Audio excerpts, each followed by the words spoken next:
Welcome to Identity Matters, Digital Identity and the Evolution of the Internet, a special InnovationOz.com video podcast series brought to you by Ping Identity. From debating access to anonymity issues in online culture wars to fighting cyber threats on the commercial internet or in the delivery of government services, identity impacts everyone. In this series, we will speak to a compelling list of experts to trace the global online trends that have helped frame digital identity and to understand the cyber landscape shifts that have shaped identity access management practices and zero-trust environments. Join us as we explore the philosophical and practical sides of identity, the fundamental issue at the heart of the Internet.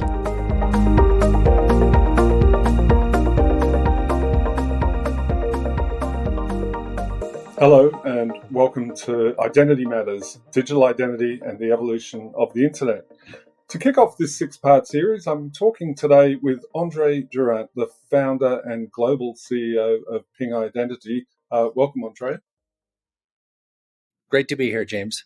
But we're going to be talking all things internet, all things identity today. I wonder if I can start by asking you, just in 2002, when you kicked off the Ping Identity journey, what was the very basic problem you were trying to solve, and how has that problem changed over time? It's a giant question. It's a big question. I'll try to keep it short. I had a personal observation where devices were kind of driven to network, and that all of their utility, once networked, all of their prior utility just disappeared. And all of the utility was essentially around them being a networked device versus a not networked device.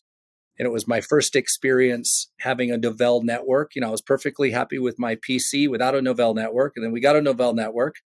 And one day the Novell network went down and we all pretty much said, let's go play Frisbee. And about maybe 6-8 months later, we connected our Novell network to the internet, and the internet went down, and we pretty much said, let's just all go play Frisbee. And so it was just odd to me that, my computer was perfectly productive without Novell. And then we got a local area network. And when the network went down, like my PC was somehow useless. And then we had a Novell network. And when we connected to the internet, when the internet went down, all of a sudden my PC was useless and the Novell network was useless. So there was this observation that networking is a one-way street. And what manifests from that train of thought was this notion that, hey, if all of our devices are driven to network, it should be possible at some future point that if my device is lost or stolen, I can just shut it off. Basically was find my iPhone. But I realized that there was no way to connect a user to a device if you didn't know the identity of the user and you didn't know the identity of the device. We were all kind of inherently anonymous by default on the internet. And that train of thought ultimately led to the notion that everything needs to be identified. Okay, I want to jump in there because one of the fun facts I came across when I was doing a bit of reading for this podcast series was that New Yorker cartoon turns 30 this year. That cartoon where two dogs sitting at a computer and one says on the internet, no one knows you're a dog.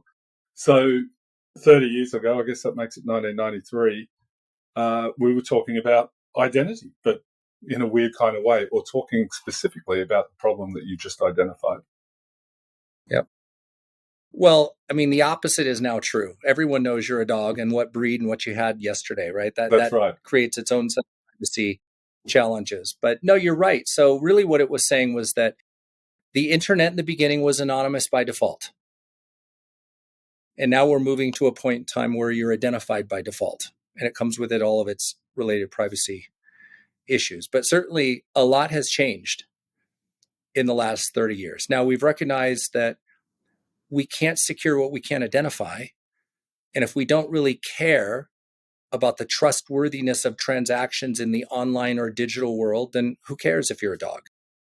But if we care, and there's financial liability associated with transacting online, then we better know if you're a dog or something or someone else. And so, Yes, as it's very natural that as the use of the internet went from research to essentially the foundation of all commerce and digital economies, that we would need to secure the interactions to enable the trust of commerce at true global internet scale. We're not just interacting with people we know, we're interacting with people we don't know, and that's the point. So we must identify everything if we're going to secure this new digital platform. So identity access management is born, I guess, based on that description. Well, it was born before we got involved, but it just wasn't internet scale. We had identity and identity management, call it at enterprise scale, but we didn't have it at internet scale. And it's really internet scale that we were transforming the notions of identity. So there we had to build standards, all the standards that make up identity. It's really the TCP IP stack of identity had to get created in order for us to scale identity use cases globally. So just as a brief descriptor, where are we now? Because it seems like, I know identity and cybersecurity aren't, they're not interchangeable terms, but they're so They're pretty interchangeable. they're so interrelated. interchangeable. They're so interrelated. Yeah. So Yeah. the way we manage identity and the security of identity has evolved, at light speed, and yet we don't feel necessarily more secure. Is that a harsh way to look at it?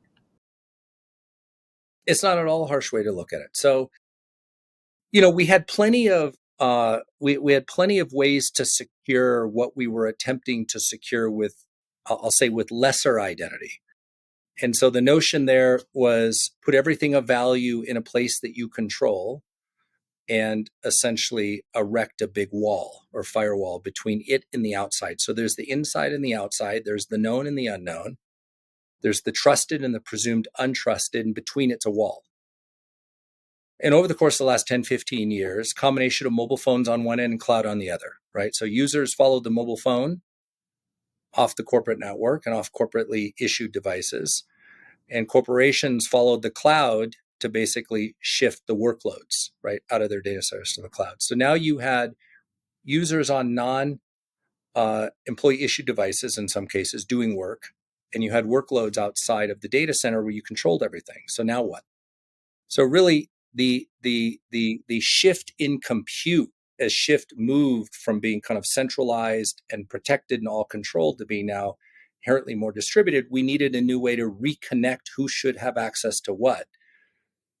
And you could not presume that you trust the network or the user or the devices that they were coming in on. All of those things were kind of more trusted when they were all in one place. And so it was inevitable that more emphasis or shift towards the identity control plane was going to occur as this decentralization was occurring. Now, it accelerated through COVID, and both cloud acceleration and mobile adoption have both accelerated, basically putting the spotlight, if you will, on the identity control. So what has essentially happened is we went from kind of firewalls being the perimeter, or a network, really, it's our network being the perimeter, to now being the user's authentication, or really the user's identity is now the new perimeter.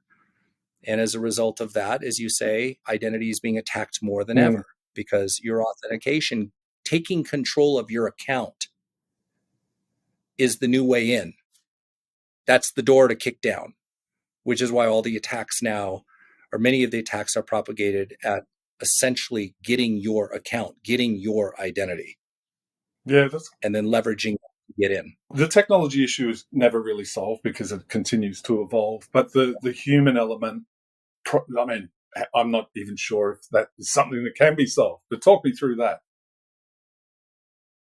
Well, so I was going to say where the challenges in technology, they never go away; they just shift, right? So they manifest over here, and then they move, and we're always kind of like constantly evolving, creating new challenges with technology, and then new solutions with the same technology. So, great example would be AI. Like it's a little bit like nuclear. Nuclear. You can create nuclear weapons, which are bad. You can create nuclear power, which is good. You've got AI now, which can be leveraged to see abnormal behavior, which is good. And you've got AI that can basically clone your voice. Yeah. which is like cloning your biometric, which is bad. And so, we're constantly kind of moving out the envelope, creating problems and solving them many times with the same exact tech. But the human part, which you're saying, which is kind of the constant here, we're kind of in the middle of the technology shift. And you're right, it is consistent. Or at least that side of the equation is consistent. But even we ourselves, what we expect out of the technology and how we leverage the technology, that is always shifting and kind of progressing with the technology, right? We learn not to trust all emails. That's right. Over time, for example. I can see a lot of parallels here with the financial services industry or the banking industry. I guess I wonder this. I don't know if this is left field or not, but in all major corporations have to do audits of their books once a year. It's a snapshot in time. Do you think there's room for literally cyber audits of companies that are, a regulated mechanism where there is a snapshot in time of a company or an organization's cybersecurity, sophistication, if you like? I mean, to an extent, we have it in certain industries around the globe. And there's all sorts of opt-in self-certification that takes place in the security world to varying degrees of, success. I do think the auditors have taken note of the identity control plane and the access control rights at any moment in time. So, well, in terms of their financial audits. Well, I'm just making a parallel of what you said was financially auditing at a moment in time a company's cleanliness and accuracy of their books, and I'm applying it now to regulatory audits of the security posture, cybersecurity posture with respect to identity. And to some degree, we do have that. We do have auditors taking a look at the access rights and privileges and usage with a company to say, does a company have adequate controls over who has access to what, especially sensitive information like in the US SOX, financial reporting and other information, who has access to the books, who can change the books, who has the rights to change a general ledger, item. And can you prove to me that that user, has invoked that privilege or has not used that privilege? And does that make sense? So we're heading down that direction. For sure. Okay, and then the other parallel would be from at an individual level. Everyone knows that you keep your credit card safe. You don't tell people your PIN number, all of that kind of thing. Seems a little bit extraordinary to me that we would still need awareness campaigns around cyber. Surely we're already past that, are we? We're clearly not past it. And what or secrets as a method of authentication are pretty embedded, right, in how all of these networks get accessed. Replacing it's not been easy. We do have new methods now that leverage the biometric capabilities of our embedded platforms to quote unquote recognize us without asking us a secret. So when you do a Face ID, for example, it's a method of recognizing our authenticity, if you will, and essentially authenticating ourselves to some application or session without asking us anything. Looking at us recognizes us, and there's a certain level of authenticity associated with that. And we have that capability now. It's fairly ubiquitous, embedded in our mobile phones. But 5-10 years ago, we didn't, right? So we've progressed a long ways. It's going to take a little while for the newer methods of ensuring authentication and authenticity can be leveraged in all of these, somewhat antiquated systems. And we have millions of them to basically modernize, if that makes sense. But there are methods to do it. Now, then again, those are being attacked. So recognizing you through voice now with AI, and that wasn't as widely used, but it was used here and there as one factor of authentication, is essentially a biometric called your voice. And now that can be mimicked. Right.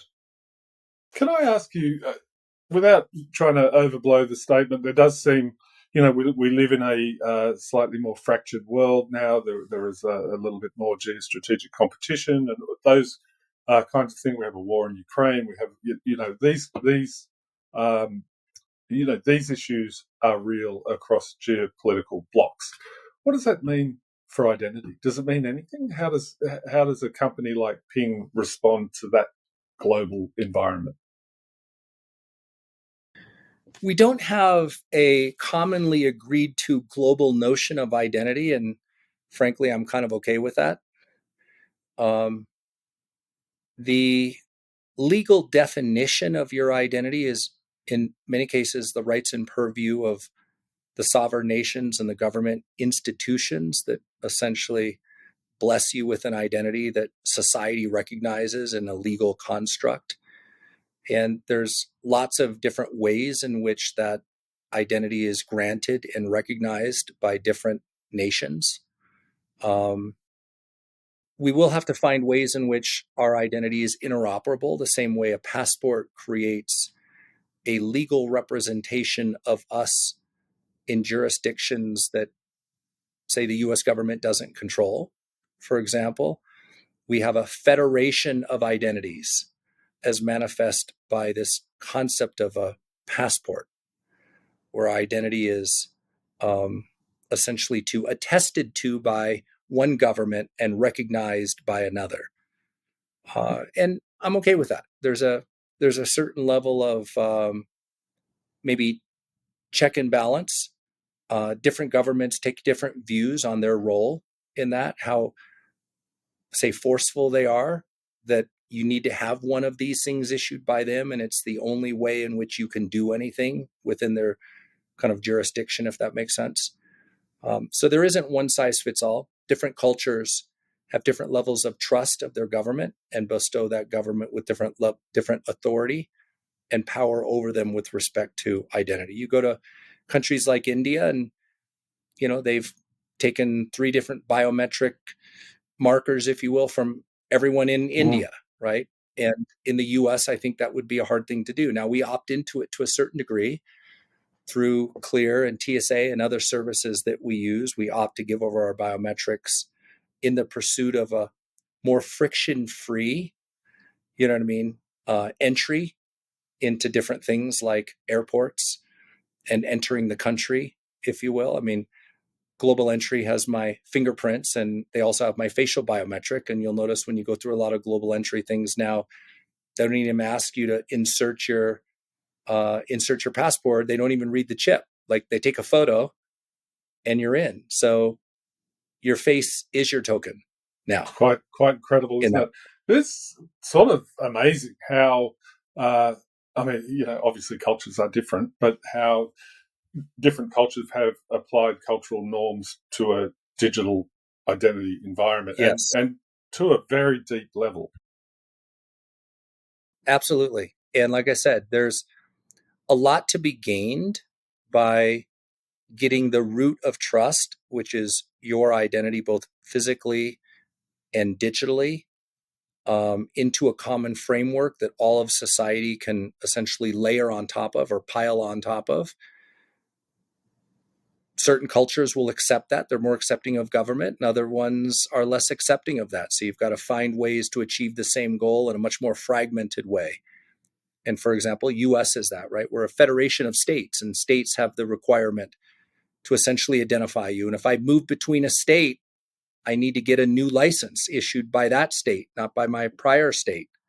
Now, the states recognize each other's identification, but if you live there, you're supposed to get a new license issued by that state, and they have to verify you and vet you in all the ways that the prior states did. So, yeah, look, it's just different around the globe, different levels of trust of government. We have to make identity systems work with all of them. Yeah, it's certainly it's a fast-moving space. I'm talking to Andre Durand, the global chief executive and founder at Ping Identity. Look, let's just change it up a little bit. Just in terms of identity use cases, is there a sector that really does this stuff incredibly well? And where are the opportunities for you of sectors that are probably not doing it really well right now? Well, we break up our world into the use case. And so employees engaging with their employers to get the job done, we call that a workforce use case or employee use case.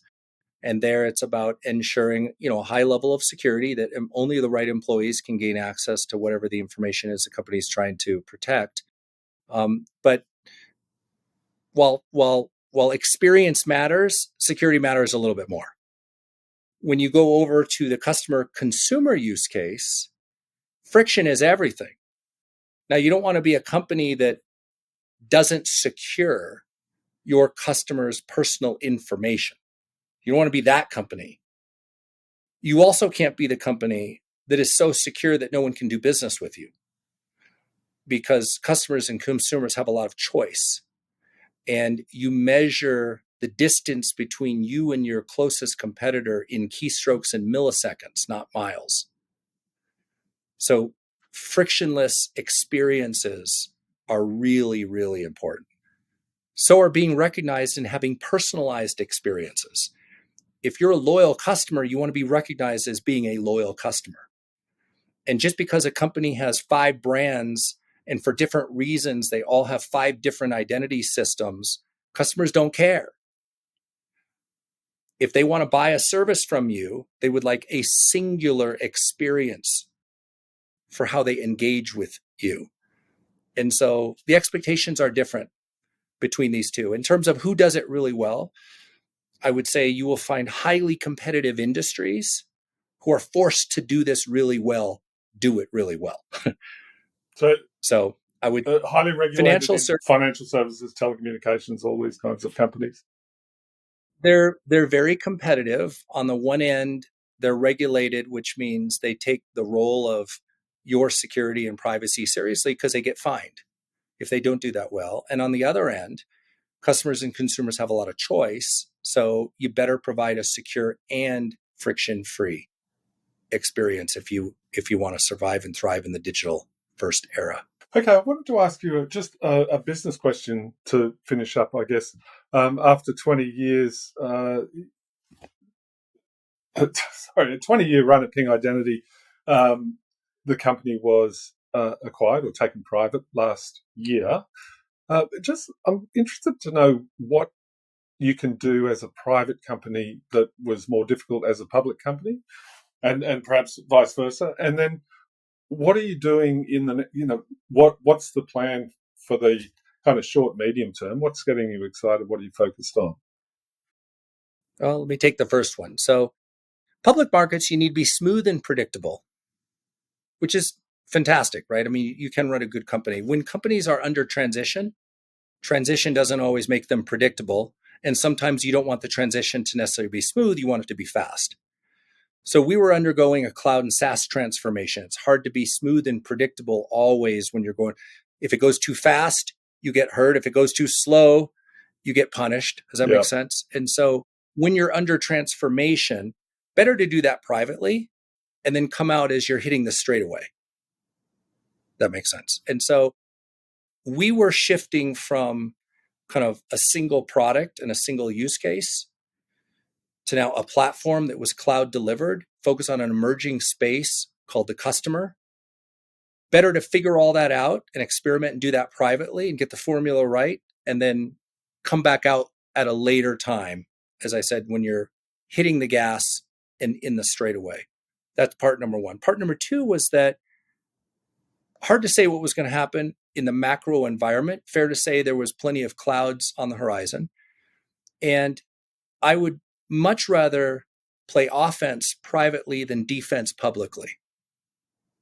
And so private does offer you an opportunity to do things under the right PE ownership that is harder to do when you're a public company. So part of it was the cap table. Part of it was being private, where you could make the changes that you needed to make and you could do it quickly. You didn't have to be smooth. In terms of what gets me excited here, I'm probably more excited 20 years later than I was when I started the company. I know a lot more, and the space is extremely, extremely interesting right now and changing in ways that I think are going to be profound and leave their mark on the industry for many decades. So one of those is that for the last 50 years, our digital identity has been managed by other people, other companies. Your digital identity is very fragmented. Really, it's the aggregate of all the accounts you have with all of the companies you do business with, publicly and privately. We're now on the verge of where you can leverage your mobile phone as an identity wallet to collect and store your digital identity in your control. And then when people want to know something about you, you don't have to tell them to go talk to somebody else. You can simply say, here, let me share something about me with you. And those relying parties can verify the authenticity of those credentials. We call them digital credentials. You can now store digital credentials on your mobile phone. You can unlock them and use them with your face, with your biometric. Nobody else can. So this is your personal wallet, your locker, to store your personal identity information that you could then choose where, when, and how to share it. It's a better model of privacy. It gives users control over their identity that they haven't had in the past. And it's actually going to improve the user experience in several interactions while improving trust and security at the same time. We haven't seen that level of opportunity in the history of identity because mobile phones with biometrics and secure enclaves that were always connected had to become ubiquitous. And they have over the course of the last 10 years. So we're there. And all of a sudden we can unlock a new model of identity that puts users in the center. And that's exciting. All right, Andre Durand, thank you very much for joining us. You do paint a pretty exciting picture of the future. And I guess, mobile phones as wallets, we've always kind of seen it coming. But yeah, it's certainly when it arrived fast. Right around the corner. Thanks very much for being on the show. Thank you, James.